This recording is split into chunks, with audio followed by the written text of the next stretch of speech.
What is up, my ninjas? I'm Strydent, and I am back with another action figure review. This time I am reviewing the S.H.Figuarts Injustice Batman. This is the Insurgency version.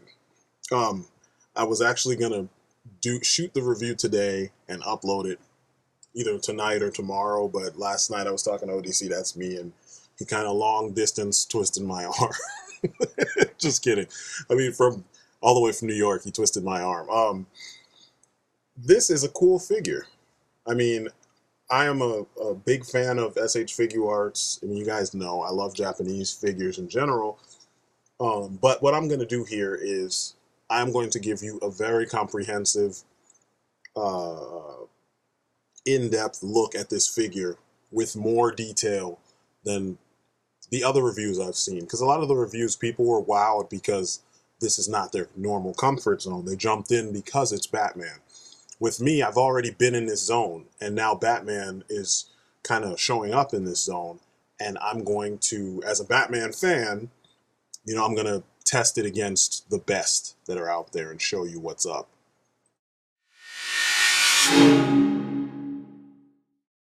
So, the sculpt on this figure is amazing. S.H.Figuarts, I mean, what else is there for you to say? A funny thing, I did a video about a year and some change back about character design, what works and what doesn't work, and this costume was one of the ones that worked. I got a whole bunch of shit in the comments for it, but it's kind of funny how over in Japan, masters of character design, they turn around and they choose to make this figure and not the shitty one that Mattel chose to make. Coincidence? I don't fucking think so. Now the cape. The cape looks beautiful when you have it stuck together like this. It can flare out a little bit, but it's a three-piece cape, so it's not one connected piece. And you already know my stance on non-fabric capes. And yes, this is made of the hardest plastic. It's the hardest plastic cape I have ever seen on a figure. And I'm not a fan of it. But, you know, I try to do my best with the pictures to allow you to see, you know, the way you can get the dynamics going with poses and whatnot. But it looks like all the parts, all the little folds, all the little creases and rivets and nicks and scratches all over, they're sculpted with the finest of detail. The paint is really good. I mean, I don't have any issues with any of the paint. No slop, which is not a surprise. It's probably the most finely painted Batman figure I have next to my Keaton Batman. Just, you know, there's all these subtleties going on with shading on top of the matte finish paint that makes up some of what's on the cape.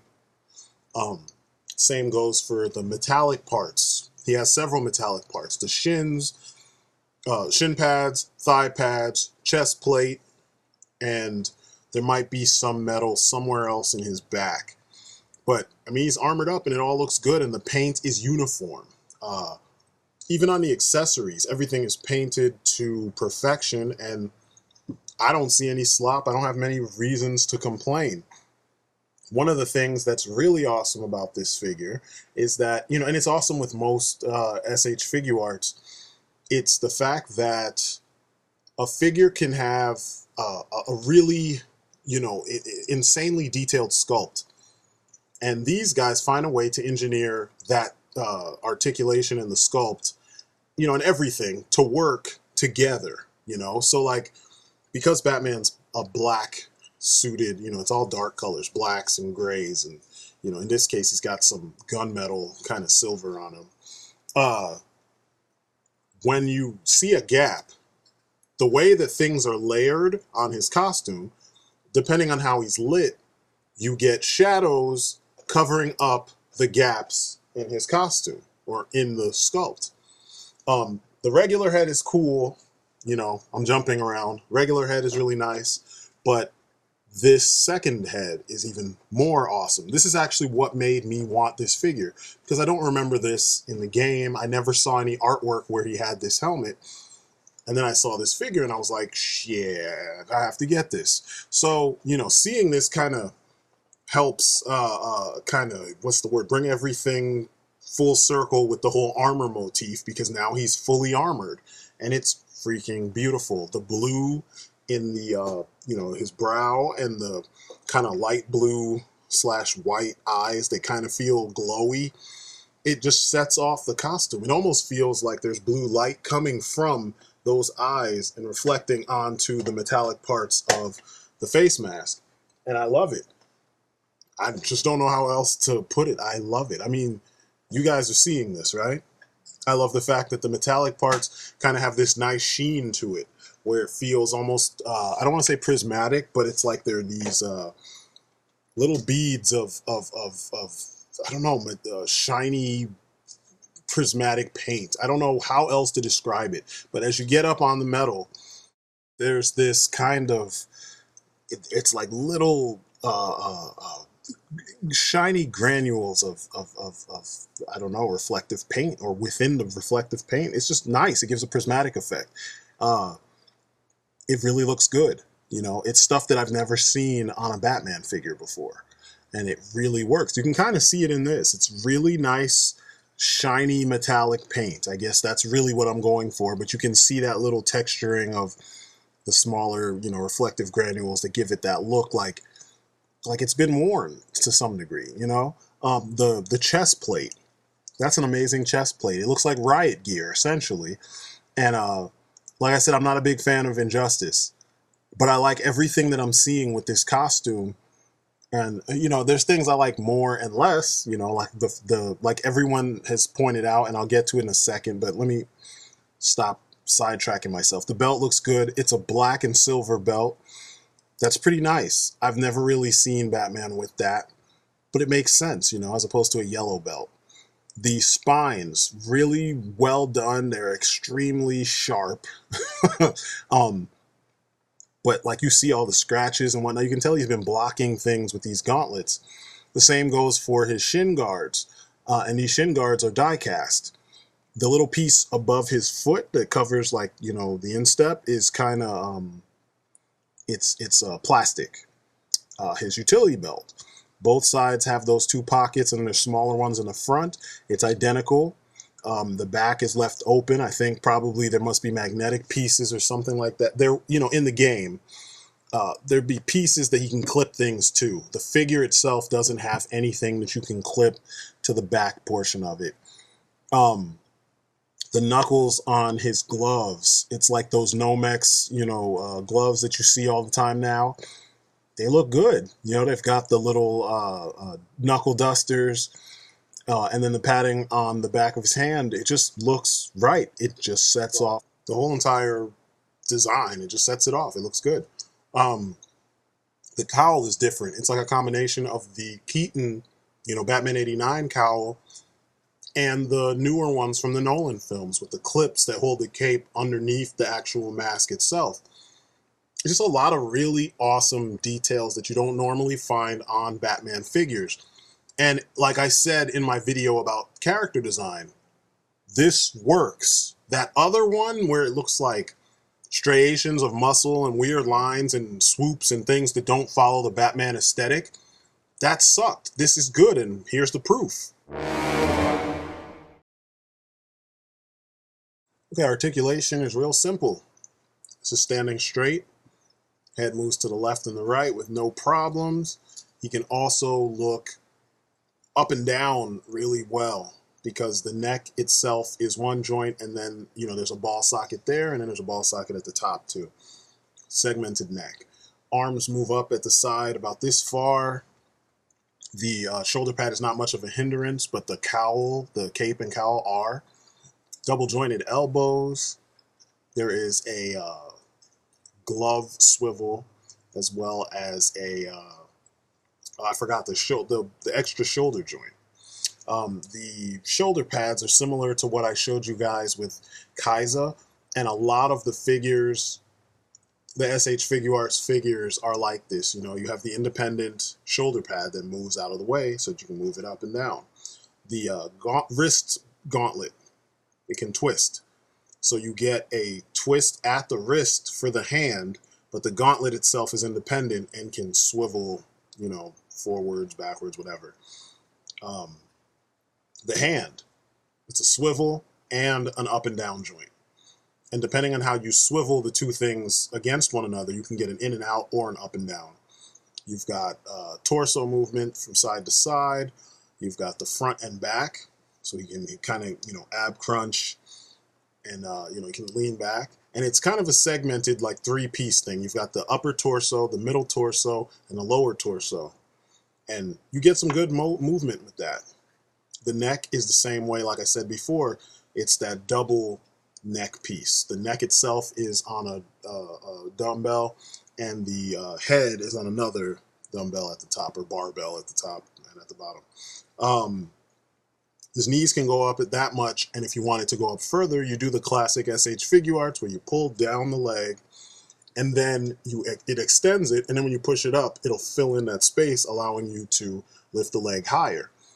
You have a swivel at the thigh, and the knee. This is an area that pissed me off. That's as far back as the double jointed knees can go. Now, I get that he's armored and all, but there's no armor back there. It's just material. Why couldn't, like, the freaking Thrasher suit has more of an extension or more of a bend at the knee than this, and that's just not good, especially for S.H.Figuarts. But anyway, you can pull his legs, his feet back. The shoe covers don't stop anything. Toe joint.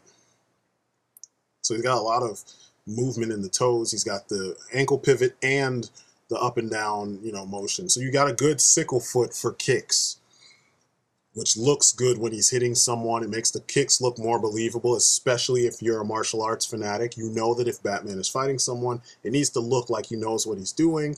So you need the kicks to actually look like kicks. And as you can tell by the sickle foot that he is, putting forth, he knows how to kick someone. And that should be a no-brainer for a Batman figure. And I want to say that this is the first time I've been able to do this to this degree with a Batman figure, because, sometimes we get a little bit of a ankle pivot, but it's not enough to pull off that kind of a, position. So kudos to them for that. All right, accessories. And it's pretty awesome because I know what everything is, and I don't have to look up the Japanese and the English and the whatever, because I know what they all are already, because it's Batman. He comes with a decent amount of accessories. It's kind of light for an S.H.Figuarts release, but it's all stuff that he has to have. You've got your grapple gun. You've got two different types of grapple. You've got the extended grapple with the line connected to it. You've got just the actual grapple, the hook head. Then you've got the 5 extra hands, the alternate head, 2 batarangs. These are, it's stuff that Batman should have. I like the hands. The hands are really specific, and I like that too. The cape is a point of contention for me. I'm not a fan of the cape. The cape, it comes in 3 pieces, and you have to connect it together. It's not that difficult. I saw a review. I think it was Anthony's Custom. He said it was too difficult, but I don't like it, so I switched it out. You know how I do. Custom capes all the way. Cloth works better than plastic. It takes up less space on your shelf, and it doesn't really weigh down the figure the way that some of these, heavy plastic capes do. And that cape that came with him is one of the heaviest. I won't say it's heavy, but it's a lot of plastic, and it's hard plastic too, so it had to go. Anyway, here he is with the batarangs. The batarangs, they look good in his hands. He's got specific hands to hold the batarangs. He only has 2, and you can't put both of them in one hand because they are pretty big. It poses like this look better when you have the cape kind of draped over him, because it looks more dynamic. It feels more like Batman and less like a straight up toy. I do like posing him throwing batarangs or getting ready to throw batarangs. It looks good. And here with this figure, you're kind of given an opportunity to pose him a little bit more dynamically than we have in the past. I mean, granted, there's certain things Batman always does and most toys can do, but this gives us the opportunity to kind of do things a little bit differently when it comes to posing him throwing things. Just more dynamic, more epic looking. This here is his grapple gun, his big ass, ridiculously large grapple gun. And I kind of get that the weapons are oversized because in the game, that way you can see them, you know, because they would be really tiny in the game. But I think they're a little too big. I mean, that's fucking ginormous. That looks like a fucking fishing line or rod or whatever. I mean, look at that shit. It's like the extra industrial strength fishing line. It's huge. There's no way he has that thing hanging off of the utility belt somewhere. But I love the fact that you have the launched grapple, you know, hook.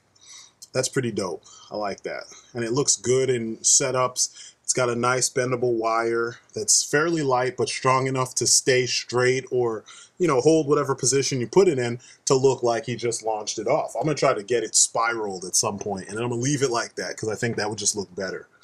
But it's pretty awesome, and it's removable just like the actual hook is.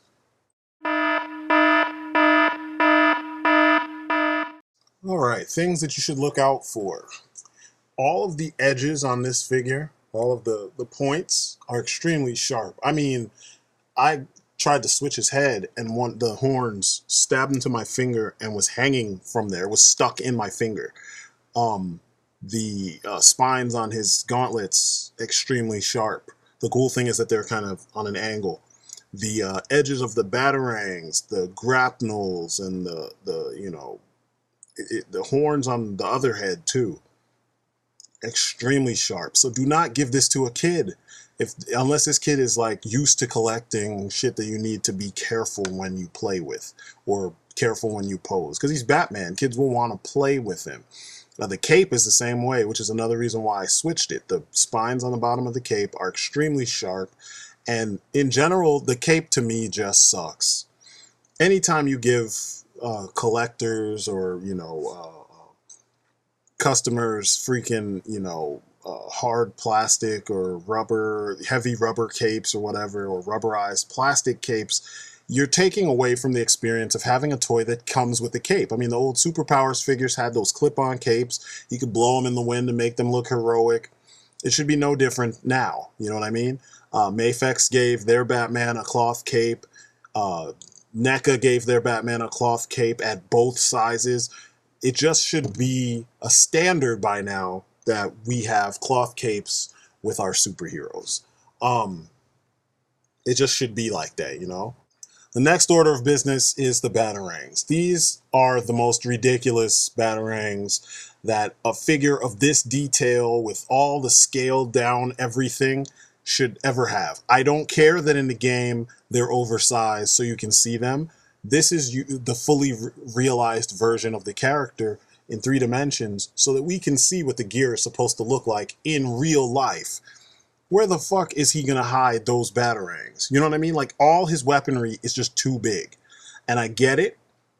Like I said, there's the whole tie-in to the game and whatnot, but this just looks kind of goofy. I mean, when I was putting him in those cool poses, if my poses were just a little bit like lame, then that would have really shown how stupid those batarangs look. I mean, they just look dumb. After us seeing so many movies where, you know, Batman has regular sized batarangs that make sense, there's no excuse for these, you know? Look at how big that is compared to what we were getting from Mattel. Actually, all the other batarangs, except for maybe one of the ones I'm going to show you, are all from Mattel.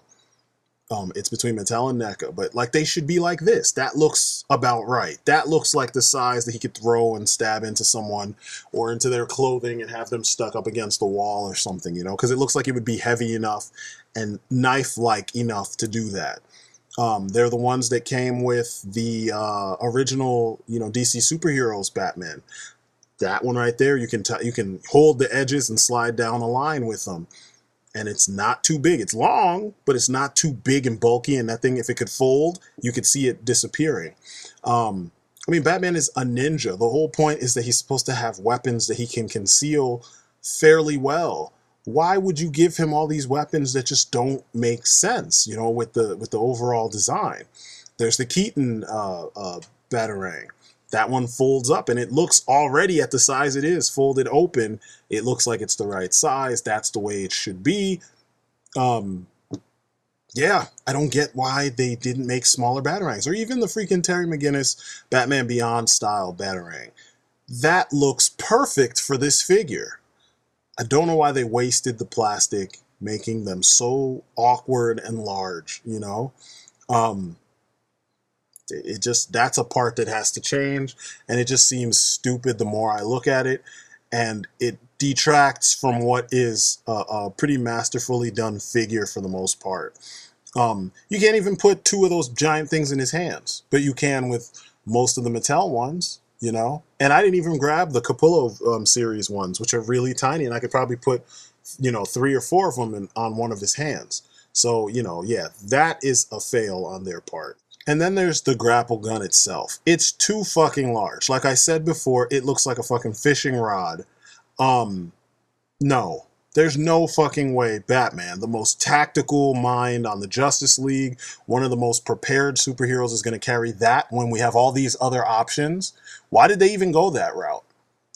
So every other version of the grapnel gun is smaller, except for maybe the Arkham, you know, games version, which, you know, that whole game subscribes to the whole bigger is better thing. And in some cases it looks goofy, and in other cases it actually works. But here in figure form, smaller is better. That shit makes no sense. It's too damn big. I mean, when you're trying to grapple together fucking 747s, here are examples of other grapnel guns and more batarangs that I didn't show you before on this little display I made that kind of sits in my bat cave. It's a DC Direct Justice, you know, the Alex Ross line. It's one of those stands, and I just took sticky tack and stuck all those batarangs and shit up there. Now, everyone is cool except for the Dark Knight one that you can see can fold. But speaking of the Dark Knight, here is the Mafex Dark Knight Rises Batman's gas-powered grapple gun, and it looks good. That looks like, you know, something he would carry. I mean, granted, it's a gun, but, you know, here's Keaton Bats' grapple gun, or spear gun as they called it. It looks right. That looks the best to me of all of them because, excuse me, shit, it fits the function. This is from the Total Heroes line. And that one actually looks like what we've seen Batman use in modern days. The problem is that the Total Heroes figures can barely hold it. But that works. This is the Young Justice Batman grapple gun, or Batman and Robin grapple gun. It's long, but it looks the part more so than that giant fishing rod of a fucking weapon. So to that we say no.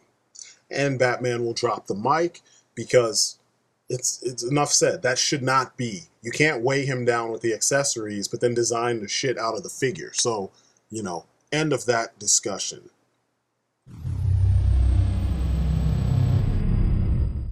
So we've covered how awesome the figure looks and how dopey some of the accessories look. And now it's time to see how he stacks up compared to other Batman, you know, from past lines, mostly Mattel and DC collectibles. So here we have the Batman that started it all, which is the Zipline Batman from the DC superheroes, and then also we have the Arkham Origins Batman.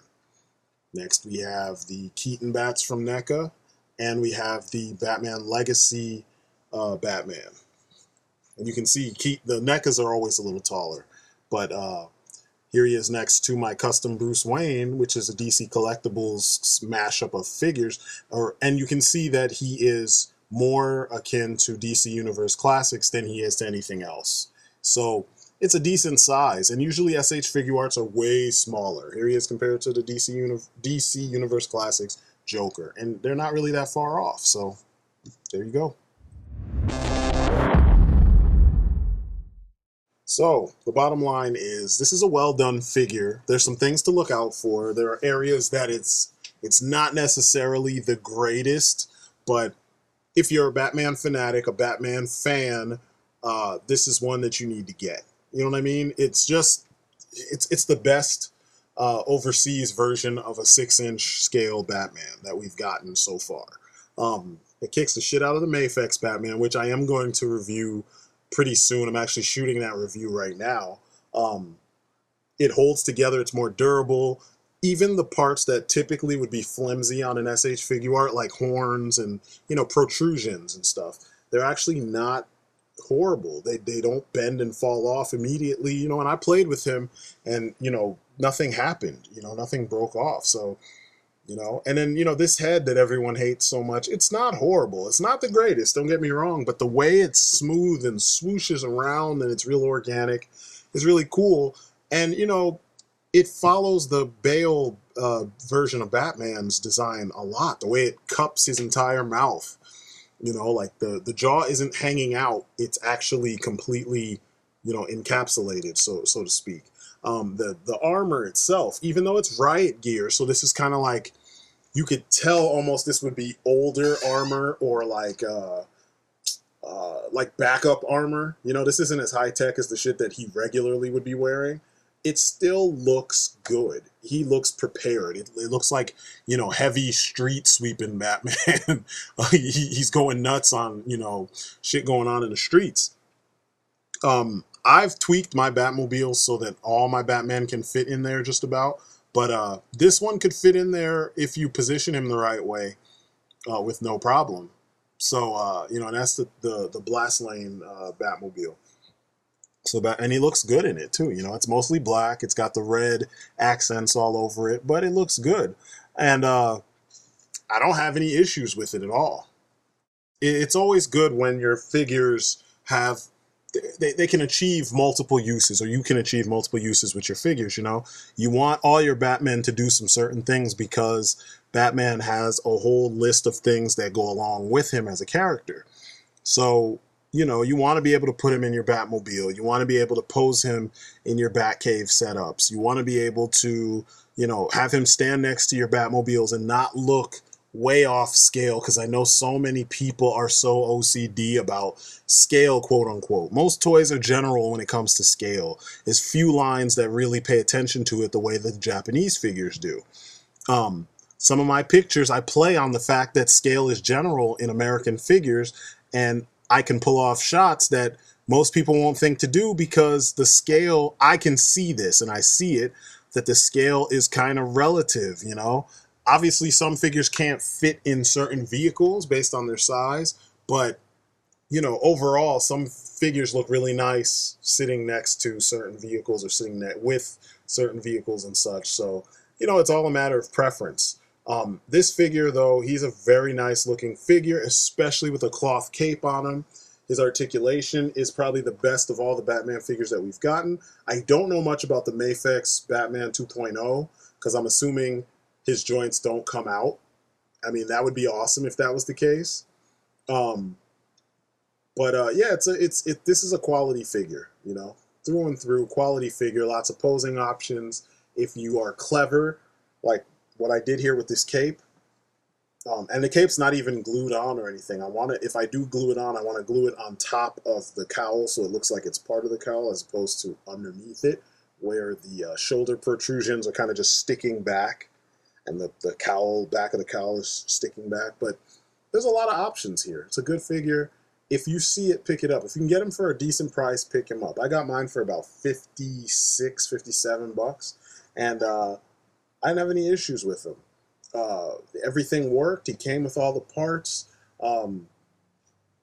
It's just a really stellar figure, you know. And you can interchange a lot of the parts with older Batman figures as far as weapons and stuff goes. So, you know, that's a plus right there. So, you know, anyway, this has been my review of the S.H.Figuarts Injustice Batman Insurgency version.